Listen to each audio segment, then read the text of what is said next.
say that it was a basketball play, but there is a video I'm going to show you guys. In this video, shut up and dribble, bro. You are a public figure. You are somebody that comes on TV, make millions of dollars now.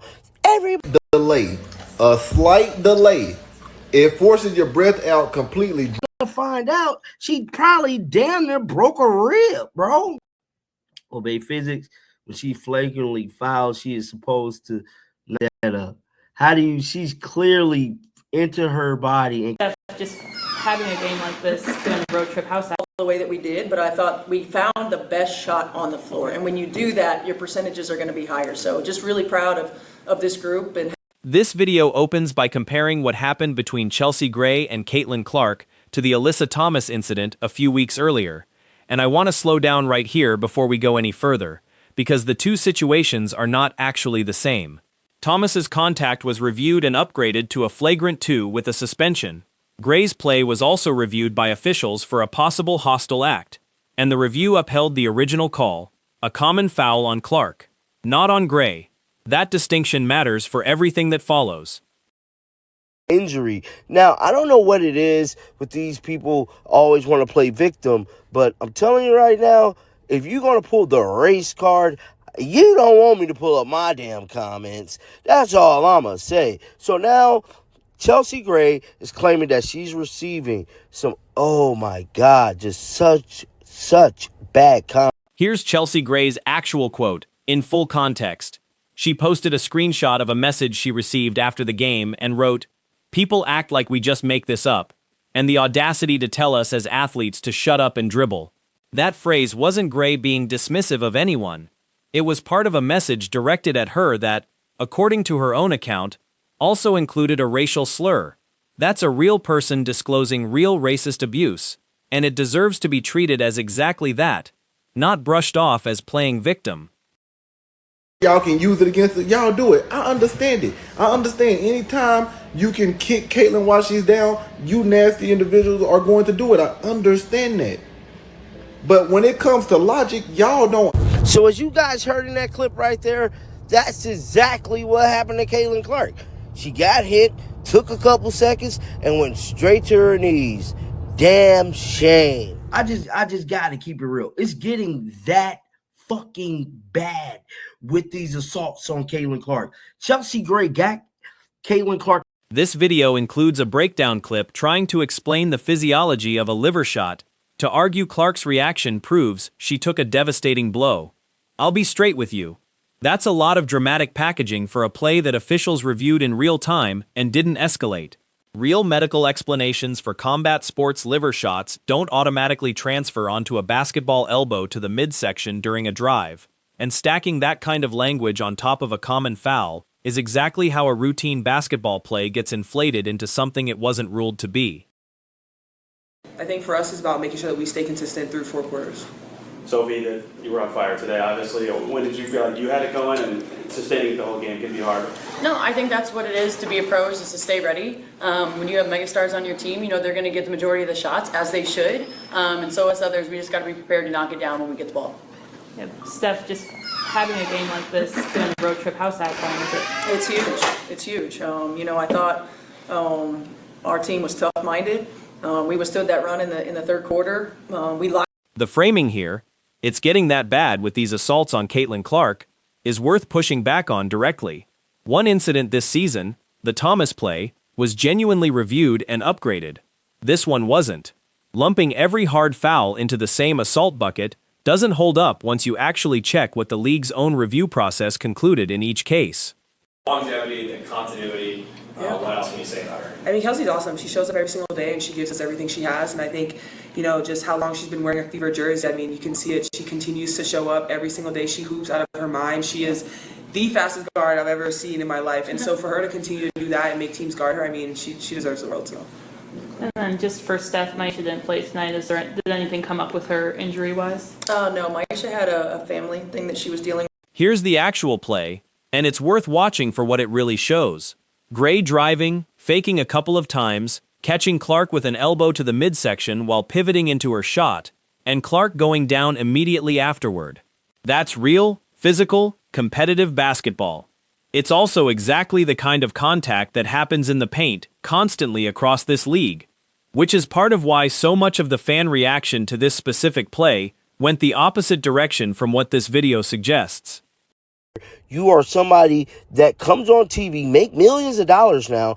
Everybody receive hate mail and hate stuff. I promise you I do on a daily. Now, she did not once mention what she did. Let me play this video for you guys so you can have some clarity in exactly what Chelsea Gray actually did. Watch it. Bang. Bang. Liver punches. Them with liver hits. The officials paused specifically to review this for a possible hostile act, and after looking at it, the ruling didn't change. Common foul on Clark, nothing added against Gray. That's a meaningful outcome. It means the league's own review process, in real time, looked at this exact contact and did not find grounds to treat it as intentional or excessive. To shut up and dribble. Yes, that is what you're supposed to do. Shut up and dribble, bro. You are a public figure. You are somebody that comes on TV, make millions of dollars now. Everybody receive hate mail and hate stuff. I promise you I do on a daily.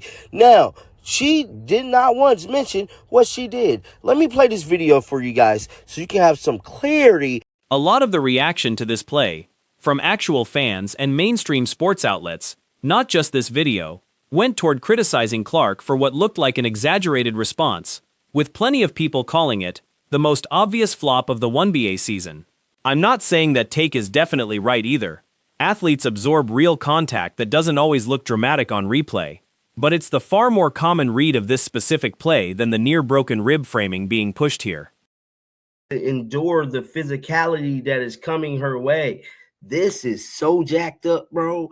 On so many levels, dog. Now, I have not watched this press conference. Now, Sophie Cunningham talking to the media or whatnot, her and Leah Boston. Now, something I've been noticing is that they've been keeping these press conferences kind of short. They ain't been talking long at all. This one only like 2 minutes. Better defense. Calling this insanity from the WNBA to allow this to keep happening doesn't match what actually happened procedurally. The play was reviewed, and the review didn't find a violation. If you disagree with that outcome, that's a fair basketball opinion to hold. But it's a different claim than saying the league is allowing dangerous plays to slide unchecked, when in this specific case, the checking process is exactly what happened. What happened to Caitlin Clark, the exact way it went down, because I'm here to tell you, I thought she got hit in the ribs, and she actually got hit in the kidneys, man. Talk about assault to injury. Now, I don't know what it is with these people always want to play victim, but I'm telling you right now, if you're going to pull the race card, you don't want me to pull up my damn comments. That's all I'm going to say. So now, Chelsea Gray is claiming that she's receiving some, oh my God, just such bad comments. Let's pull it up right now. Every hard foul involving Clark this season is getting a second look before anyone's even finished watching the replay, and that's a real, documented shift. Reporting has connected some of that increased scrutiny to the political and media pressure following the Thomas incident. That's a legitimate storyline on its own. Officials are now reviewing routine contact more closely specifically because of who's involved, which changes the temperature around every single one of these plays regardless of what actually happened on it. Bang! And then, see, y'all want to go attacking because y'all hate Caitlin. Y'all are nasty individuals. A liver shot triggers a unique, agonizing physical shutdown. The impact causes excruciating, deep, radiating pain that often hits with a slight delay. A slight delay. It forces your breath out completely, drops your blood pressure, and involuntarily buckles your leg. Away from the foul debate entirely, the Fever actually had a strong night. Sophie Cunningham and Aaliyah Boston both spoke afterward about the team's ball movement and defensive focus fueling a big offensive performance. That's the part of this game that deserves more attention than it's getting. Indiana beat a very good Las Vegas team by 34 points. Here, guys. So this is the play. Let me zoom up out of this. This is the play where all this happened. And shout out to Kyle Ingram, man. Kyle Ingram been on it, bro. So this is the play right here, y'all. Let me start this over here. Watch this play. Stephanie White's real postgame comments focused on the team holding Las Vegas to 39% shooting after they'd shot nearly 52% in the first half. That's a legitimate, well-earned defensive story from this game, and it's a much bigger factor in the final score than any single elbow in the second quarter. Next week and beyond. Yeah, I think just continue to play the way we've been playing. I think for us, once again, it's like that defensive intensity, getting stops, letting that fuel our offense. We want to play fast. We want to get the ball up. We want to get quick threes in transition. So for us, just make sure we lock in. I know we have the Valks next, and so for us, they like to play fast. They like to defend. So once again, making sure that we make them have to guard both sides and not just one. I got one for all of you guys. I know you've all given Kelsey her flowers at different points, but... And on a purely positive note, that got buried under all the foul discourse, this was Kelsey Mitchell's 300th career game, and her 38th straight game scoring at least 10 points, breaking a franchise record. That's a genuinely impressive milestone for a player who doesn't always get the spotlight, and it deserved better than getting drowned out by a manufactured controversy over a routine foul call. Types of efforts. Now, we're not always going to, shoot the ball the way that we did, but I thought we found the best shot on the floor. And when you do that, your percentages are going to be higher. So just really proud of this group and how connected we continue to grow into. And to either of you, just how can you take this momentum into next week and beyond? Yeah, I think just continue to play the way we've been playing. I think for us, once again, it's like that defensive intensity, getting stops, letting that fuel our offense. We want to play fast. We want to get the ball up. We want to get quick threes in transition. So for us, just make sure we lock in. I know we have the Valks next, and so for us, they like to play fast. They like to defend. So once again, making sure that we make them have to guard both